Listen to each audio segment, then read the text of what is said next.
अभी तक हम श्रीमद् भगवद गीता का द्वितीय अध्याय और किरातार्जुनीयम का प्रथम सर्ग पढ़ चुके हैं।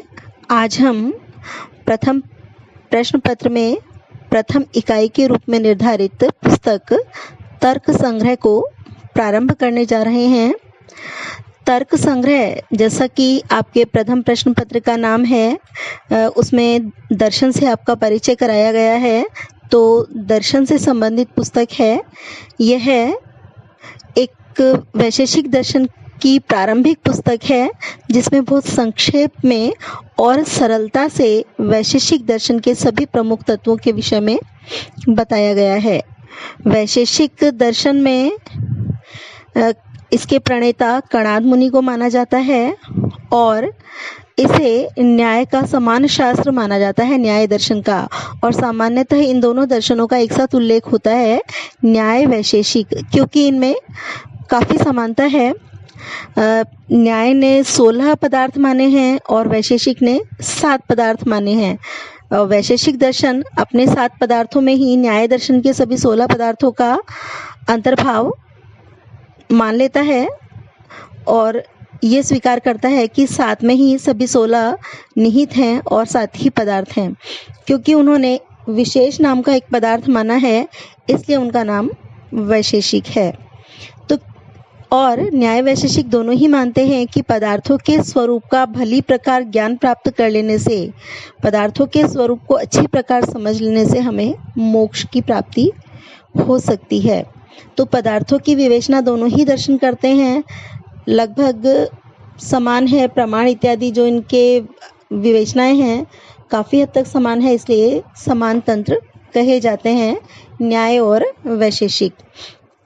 तो तर्क संग्रह वैशेषिक दर्शन का ग्रंथ है और जो संस्कृत के विद्यार्थी के लिए प्रारंभिक अध्ययन करने योग्य ग्रंथ माने गए हैं, उनमें लघु सिद्धांत कौमुदी, अमरकोश, तर्क संग्रह इत्यादि प्रमुख हैं। तो जैसे भाषा ज्ञान के लिए लघु सिद्धांत कौमुदी आवश्यक है, वैसे ही तर्क शक्ति को बढ़ाने के लिए, बुद्धि की तीक्ष्णता के लिए दर्शन का, न्याय दर्शन का, न्याय वैशेषिक दर्शन का ज्ञान आवश्यक है। तो ये तर्क संग्रह बिल्कुल प्रारंभिक स्तर पर हमें दर्शन का ज्ञान कराता है, न्याय वैशेषिक दर्शन का ज्ञान कराता है। वैशेषिक दर्शन का ग्रंथ है, पर इसका अध्ययन करने से न्याय भी, क्योंकि समान ही विचारधारा वाला दर्शन है, उसका भी हमें ज्ञान काफ़ी हद तक हो जाता है। तो दर्शन आप लोगों के लिए अब उतना नया नहीं रहा, क्योंकि थोड़ा बहुत परिचय तो मैंने ही आपका करा दिया है। दर्शन से आपको बताया जा चुका है कि मुख्यतः भारतीय दर्शनों को 2 भागों में हम बांट सकते हैं, आस्तिक और नास्तिक। आस्तिक से तात्पर्य यहाँ पर ईश्वर को मानने या न मानने से नहीं है। आस्तिक दर्शन के संदर्भ में एक पारिभाषिक शब्द है और इसका अर्थ है जो वेदों को अपौरुषेय मानते हैं, ईश्वरीय वाणी मानते हैं, प्रामाणिक मानते हैं। और नास्तिक जो वेदों को ईश्वरीय वाणी या प्रामाणिक नहीं मानते, वेद में भी जो बात कही गई है उसको भी अलग से प्रमाण द्वारा सिद्ध करने की आवश्यकता नास्तिक दर्शन मानते हैं। जबकि आस्तिक का ये मत है कि अगर श्रुति में कोई बात कह दी गई है तो फिर वह स्वयं सिद्ध है, उसको अलग से कोई प्रमाण देकर सिद्ध करने की आवश्यकता नहीं है। तो न्याय वैशेषिक आस्तिक दर्शन है। और आस्तिक दर्शनों को भी यदि हम क्रमबद्ध करके रखें, विकास के दृष्टि से उनका क्रम निर्धारित करें, तो न्याय वैशेषिक प्रथम सीढ़ी है जहाँ से हम दर्शन में प्रवेश करेंगे, दर्शन शास्त्र का ज्ञान प्राप्त करने के लिए जहाँ से हम प्रवेश करेंगे। तो तर्क संग्रह को हम प्रारंभ करते हैं। इसमें से लघुत्तरात्मक प्रश्न तो आते ही हैं, वो तो अनिवार्य प्रश्न है। खंड ब में व्याख्या करने के लिए आएगी, खंड स में भी व्याख्या करने के लिए आएगी। सामान्य प्रश्न भी पूछे जा सकते हैं, खंड स में इसमें से प्रश्न पूछा जा सकता है।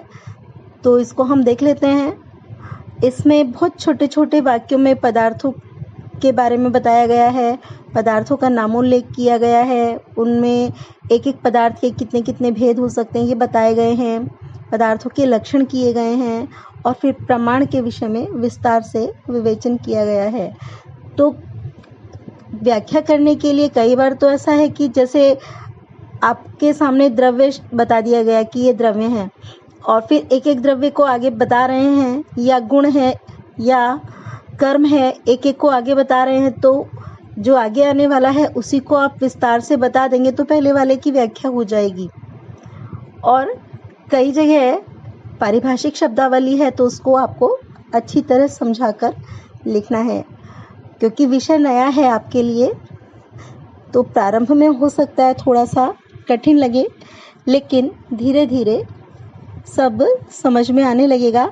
बस इतना है कि इसको थोड़ा ध्यान से पढ़ना है, ध्यान से सुनना है और पारिभाषिक शब्दों पर विशेष ध्यान देना है, उनको समझने की चेष्टा करनी है। फिर धीरे धीरे सभी शब्द जो नए लगते हैं वे परिचित लगने लगेंगे और आप इस विषय में सरलता से प्रवेश कर सकेंगे। तो मंगलाचरण करते हैं। सबसे पहले आपको पहले भी कई बार बताया जा चुका है कि मंगलाचरण भारतीय परंपरा है। कोई भी कार्य करने से पहले ईश्वर को प्रणाम निवेदन किया जाता है ताकि कार्य की निर्विघ्न समाप्ति की जा सके। तो यहाँ भी लेखक अन्नम भट्ट, जिन्होंने तर्क संग्रह की रचना की है, वे अन्नम भट्ट मंगलाचरण करते हैं और कहते हैं, निधाय हृदि विश्वेशम विधाय गुरु वंदनम बालानाम सुखबोधाय क्रियते तर्क संग्रह।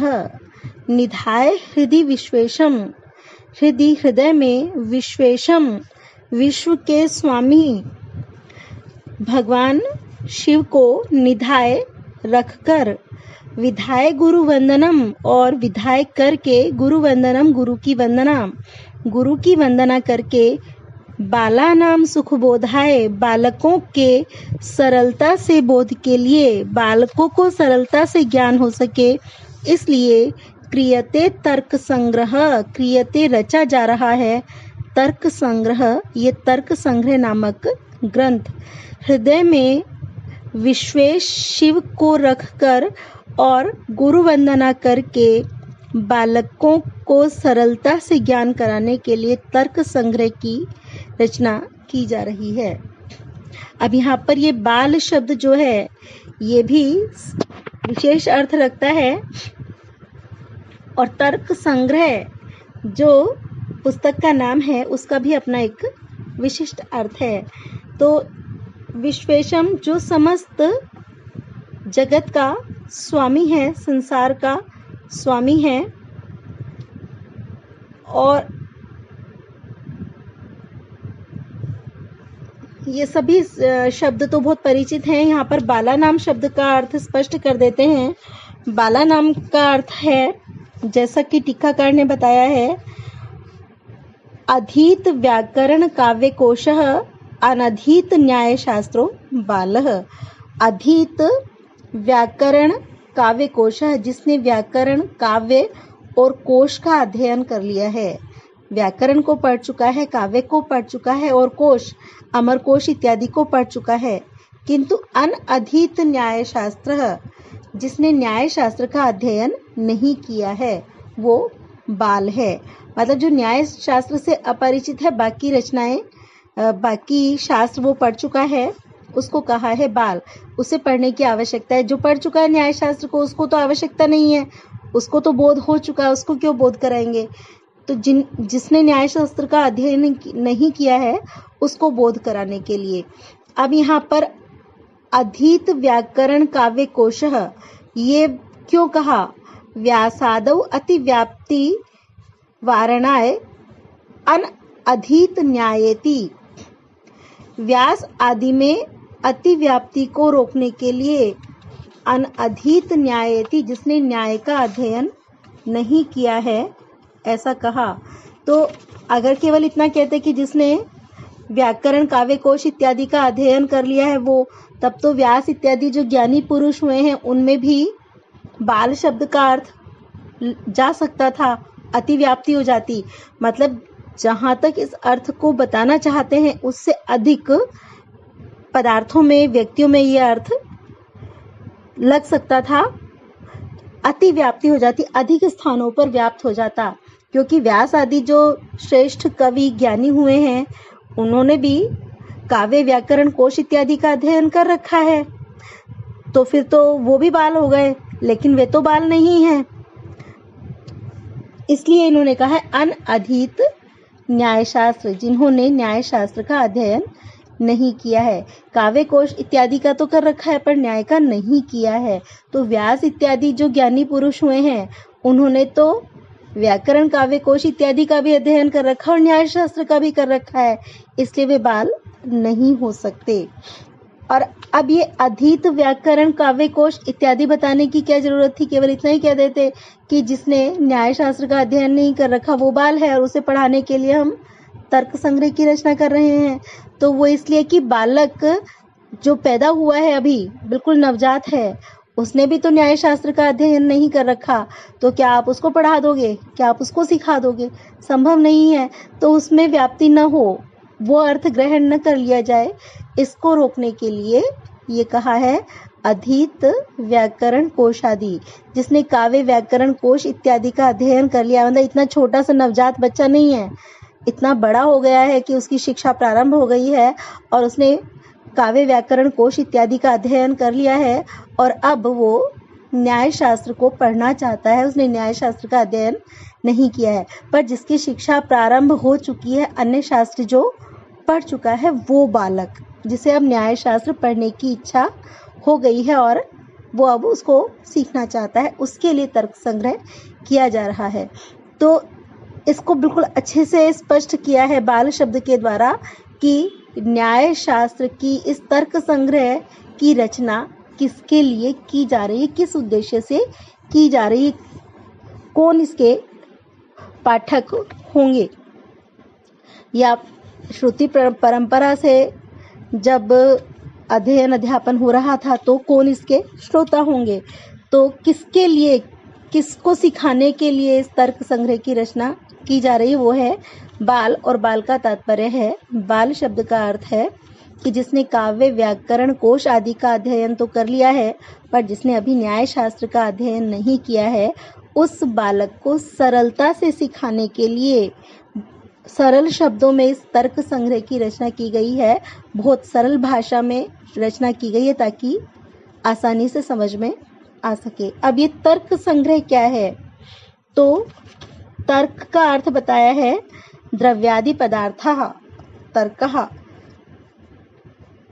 तर्कयन्ते प्रमिति विषयी क्रियन्ते। तर्कयन्ते मतलब तर्क किए जाते हैं क्या? प्रमिति विषयी, प्रमा कहते हैं ज्ञान को, प्रमिति विषयी क्रियन्ते, प्रमा का, ज्ञान का विषय बनाए जाते हैं। इति तर्का, वे तर्क हैं जो ज्ञान का विषय बन सकते हैं, जिन्हें जाना जा सकता है, जिनका अनुभव किया जा सकता है, उन्हें कहते हैं तर्क। द्रव्य आदि पदार्थ मतलब जो द्रव्य इत्यादि पदार्थ हैं, 7 पदार्थ जो वैशेषिक दर्शन ने माने हैं, उनको तर्क कहते हैं, क्योंकि जिसका अनुभव प्राप्त किया जा सकता है वे पदार्थ हैं और वे द्रव्य आदि हैं। तो जो अनुभव का विषय हैं वे तर्क हैं और उदाहरण है द्रव्य आदि पदार्थ। तेषाम संग्रह, उनका संग्रह, संग्रह का अर्थ इकट्ठा करना नहीं है, संग्रह का अर्थ है संक्षेप में उद्देश्य, लक्षण और परीक्षा। जिसमें तर्कों का संग्रह किया गया है, संग्रह से तात्पर्य है उद्देश्य, लक्षण और परीक्षण किया गया है, वो तर्क संग्रह। उद्देश्य क्या है?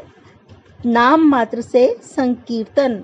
पहले तो नामोल्लेख किया गया है, पदार्थों की गिनती करा दी गई, बस खाली नाम लेकर द्रव्य, गुण, कर्म, इस तरह से सिर्फ उनके नाम ले दिए गए हैं, वो हुआ उद्देश्य। फिर उनका लक्षण किया गया है। लक्षण क्या है? जो किसी भी तत्व को बिल्कुल सही सही परिचित कराता है। जिस तत्व का परिचय देना है ना तो उसके अलावा पर वो घटित होता है, और जिसका परिचय नहीं देना है उस पर भी वो घटित नहीं होता है। तो लक्षण जिसमें अतिव्याप्ति या अव्याप्ति ये दोष नहीं हो, वो लक्षण होता है। अतिव्याप्ति तो जिस तत्व का परिचय दे रहे हैं उसके अलावा पर भी वो लागू हो जाए, और अव्याप्ति जिस तत्व का परिचय देना है उस पर भी लागू न हो। तो इन दोषों से जो रहित होता है वो होता है लक्षण, जो किसी भी तत्व का सही परिचय दे सके। और परीक्षा, जहाँ लक्षण की पूरी तरह परीक्षा की जाएगी, उसमें किसी प्रकार का कोई दोष तो नहीं है, वो पूरी तरह अपने विवेच्य पदार्थ का परिचय देने में समर्थ है, उसे व्यक्ति को परिचित कराने में समर्थ है।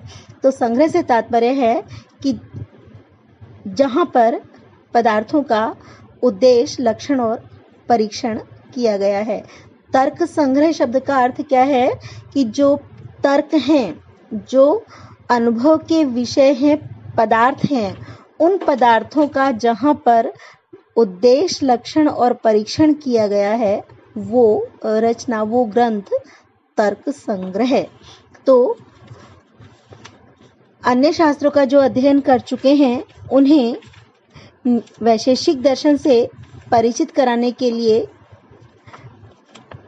तर्क संग्रह नामक इस ग्रंथ की रचना की जा रही है, ताकि वे पदार्थों का परिचय प्राप्त कर सकें।